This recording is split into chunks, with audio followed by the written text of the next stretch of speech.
دیگر خبروں کی جانب بڑھتے ہوئے آپ کو بتائیں کہ پاکستان نے افغان ترجمان کے گمراہ کن بیان کو مسترد کر دیا۔ وزارت اطلاعات کے مطابق استنبول مذاکرات سے متعلق حقائق کو توڑ مروڑ کر پیش کیا گیا۔ پاکستان کا افغان سرزمین پر موجود دہشت گردوں کی گرفتاری کا مطالبہ۔ افغان فریق کے دعووں پر پاکستان نے فوری طور پر تحویل کی پیشکش کی۔ پاکستان کا موقف واضح، مستقل اور ریکارڈ پر موجود ہے۔ پاکستان کے خلاف غلط بیانی قابل قبول نہیں۔ افغانستان کی جانب سے جھوٹے دعوے حقائق کے منافی ہیں۔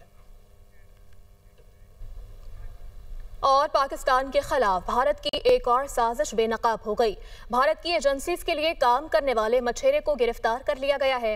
وزیر اطلاعات و نشریات عطا اللہ تارڑ نے پریس کانفرنس میں بتایا کہ آپریشن سندور کی ناکامی کے بعد بھارت نے مس انفارمیشن اور ڈس انفارمیشن مہم شروع کر دی ہے۔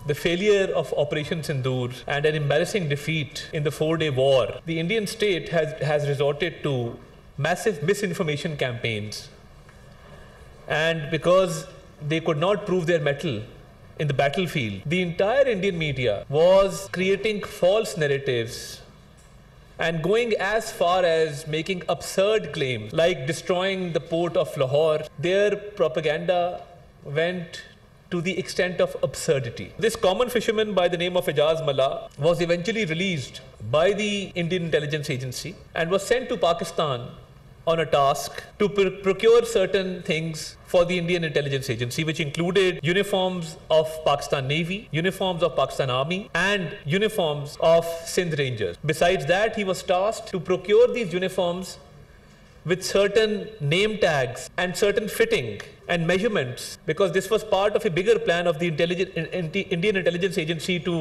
launch a propaganda warfare against Pakistan. ایک ملاح جو کہ فشرمین ہے، اس کو سپٹمبر کے مہینے میں انڈین جو کوسٹل گارڈ ہے اس نے گرفتار کیا۔ نہ صرف اسے کہا گیا کہ تم اس بچ سکتے ہو، بلکہ اس کو پیسوں کا بھی لالچ دیا گیا۔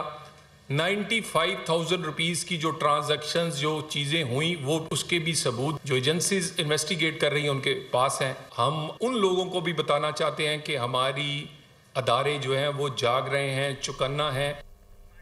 وزیر اطلاعات اور نشریات عطا تارڑ کی پریس کانفرنس میں اعجاز ملا کا اعترافی بیان اور بھارتی ہینڈلر سے گفتگو کی ریکارڈنگ بھی چلا دی گئی۔ اعجاز ملا کا کہنا تھا کہ ہم مچھلی پکڑنے گئے تو بھارتی اہلکاروں نے پکڑ لیا۔ انہوں نے کہا کہ پاک آرمی، نیوی اور سندھ رینجرز کی وردیاں لینی ہیں۔ فون سیم، پاکستانی سگریٹس اور کرنسی لانے کا بھی کہا گیا۔ صدر مملکت آصف علی زرداری نے کہا ہے کہ بھارت میں مسلمانوں کے ساتھ ظلم کا بازار گرم ہے۔ وہ مقبوضہ کشمیر کے عوام پر ظلم کے پہاڑ توڑ رہا ہے۔ مسئلہ کشمیر کا UN قراردادوں کے مطابق حل ناگزیر ہے۔ سی پیک منصوبے سے خطے میں ترقی کی نئی راہیں کھلی، جبکہ فیز 2 کامیابی سے ترقی کے منازل طے کر رہا ہے۔ گلگت بلتستان ترقی کرے گا تو ہی پاکستان ترقی کرے گا۔ انڈیا میں ہمارے ساتھ، مسلمانوں کے ساتھ کیا کیا ہو رہا ہے، وہ کیا کیا کر رہے ہیں۔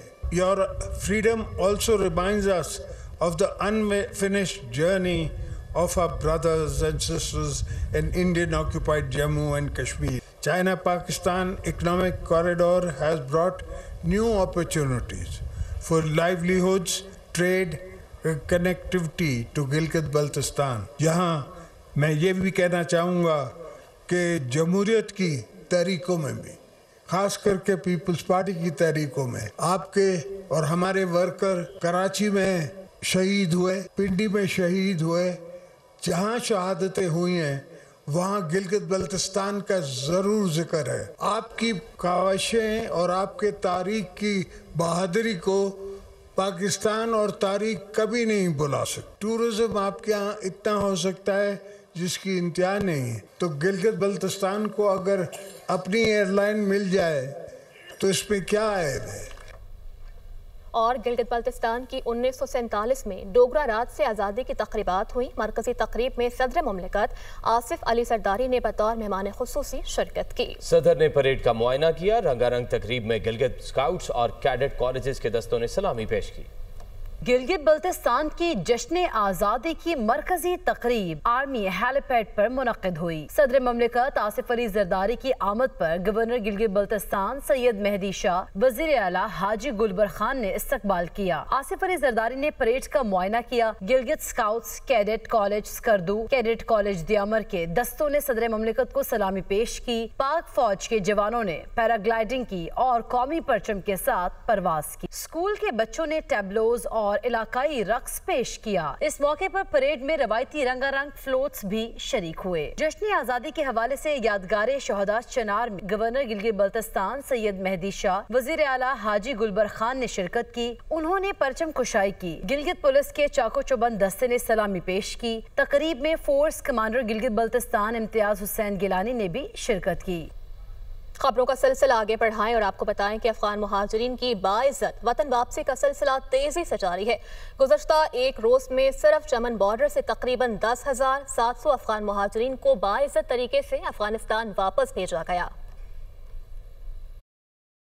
چمن کے بعد تورخم بارڈر سے بھی افغان مہاجرین کی واپسی شروع۔ چمن بارڈر سے ایک روز میں 10,700 افغان مہاجرین کی واپسی۔ افغان مہاجرین کی واپسی قانونی طریقہ کار کے تحت کی جا رہی ہے۔ ہر شخص کی دستاویزات کی تصدیق کے بعد ہی سرحد عبور کرنے کی اجازت دی جا رہی ہے۔ سرکاری اعداد و شمار کے مطابق اب تک مجموعی طور پر 15,60,000 سے زائد افغان مہاجرین کو واپس بھیجا گیا ہے۔ پاکستان نے افغان مہاجرین کی واپسی کا اقدام اپنی قومی سلامتی کو مد نظر رکھتے ہوئے اٹھایا ہے۔ پاکستان میں اب بغیر پاسپورٹ اور ویزے کے داخلہ ممکن نہیں ہوگا۔ وزیر اعظم میاں محمد شہباز شریف کی مالی سال 2025 میں 5.9 ملین ریکارڈ ٹیکس گوشوارے جمع ہونے پر ایف بی آر حکام کی پذیرائی، عوام کا ذمہ داری کا ثبوت دینے پر شکریہ ادا کیا۔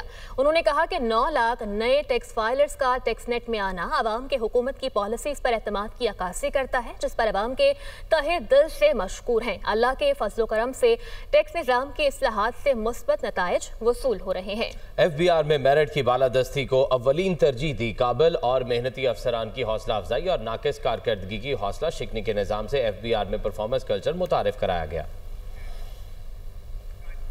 وزیر اعلیٰ خیبر پختونخوا محمد سہیل آفریدی کی ہدایت پر ایڈمنسٹریٹو ڈپارٹمنٹس نے صوبائی کابینہ ممبران کے محکموں کا باضابطہ اعلامیہ جاری کر دیا۔ مینا خان آفریدی کو صوبائی وزیر بلدیات، الیکشن و دیہی ترقی ارشد ایوب خان کو وزیر ابتدائی و ثانوی تعلیم، فضل شکور خان کو وزیر پبلک ہیلتھ انجینئرنگ کا قلمدان سونپا گیا۔ ڈاکٹر امجد علی کو وزیر ہاؤسنگ، آفتاب عالم کو وزیر قانون، پارلیمانی امور اور انسانی حقوق بنایا گیا، جبکہ سید فخر جہان کو ایکسائز، ٹیکسیشن اور نارکوٹکس کنٹرول کی وزارت سونپ دی گئی ہے۔ گورنر ہاؤس سندھ اور اسپیکر سندھ اسمبلی کا تنازع سپریم کورٹ تک پہنچ گیا۔ کامران ٹسوری نے گورنر ہاؤس کی مکمل رسائی دینے کا سندھ ہائی کورٹ کا فیصلہ چیلنج کر دیا۔ جسٹس امین الدین کی سربراہی میں 5 رکنی آئینی بینچ 3 نومبر کو سماعت کرے گا۔ سندھ ہائی کورٹ نے قائم مقام گورنر کو گورنر ہاؤس کی مکمل رسائی دینے کا حکم دیا تھا۔ اور وزیر اعلیٰ پنجاب مریم نواز کہتی ہیں کہ تعلیم حکومت پنجاب کے اصلاحاتی ایجنڈے کا بنیادی ستون ہے۔ خواتین کی بااختیاری پنجاب کی سماجی پالیسی کا مرکزی جزو ہے۔ پاکستان اور جرمنی امن، ترقی اور انسانی وقار کی مشترکہ اقدار کے حامل ہیں۔ حسن رضا رپورٹ کریں گے۔ وزیر اعلیٰ پنجاب مریم نواز سے جرمن پارلیمنٹ کی رکن دریات اور نخباور کی ملاقات۔ 2 طرفہ تعلقات، پارلیمانی تعاون، وومن امپاورمنٹ، تعلیم، یوتھ ایکسچینج پروگرام، ماحولیات اور کلین انرجی کے منصوبوں پر تبادلہ خیال۔ وزیر اعلیٰ نے فیڈرک ایبرٹ فاؤنڈیشن کی 100ویں سالگرہ پر مبارکباد، پاکستان میں 35 سالہ خدمات کو سراہا اور قانون سازوں، نوجوان رہنماؤں اور خواتین ارکان اسمبلی کے لیے تربیتی ورکشاپس منعقد کرنے کی تجویز دی۔ مریم نواز نے کہا پاکستان اور جرمنی کے درمیان 2024 میں تجارت 3.6 ارب ڈالر تک پہنچنا خوش آئند ہے۔ پنجاب جرمنی کی رینیویبل انرجی، زرعی ٹیکنالوجی، آئی ٹی سروسز اور کلین مینوفیکچرنگ کے شعبوں میں مزید سرمایہ کاری کا خیر مقدم کرتا ہے۔ وزیر اعلیٰ کا کہنا تھا خواتین کی بااختیاری پنجاب کی سماجی پالیسی کا مرکزی جز ہے۔ ای بائک اسکیم، ہونہار اسکالرشپ پروگرام اور وومن انکلیوز خواتین کی محفوظ اور باعزت معاشی شرکت کو یقینی بنا رہے ہیں۔ وزیر اعلیٰ پنجاب نے نوجوانوں کی روزگاری صلاحیت میں اضافے کے لیے جرمنی کے ڈول ووکیشنل ٹریننگ ماڈل کو اپنانے کی خواہش کا اظہار کیا۔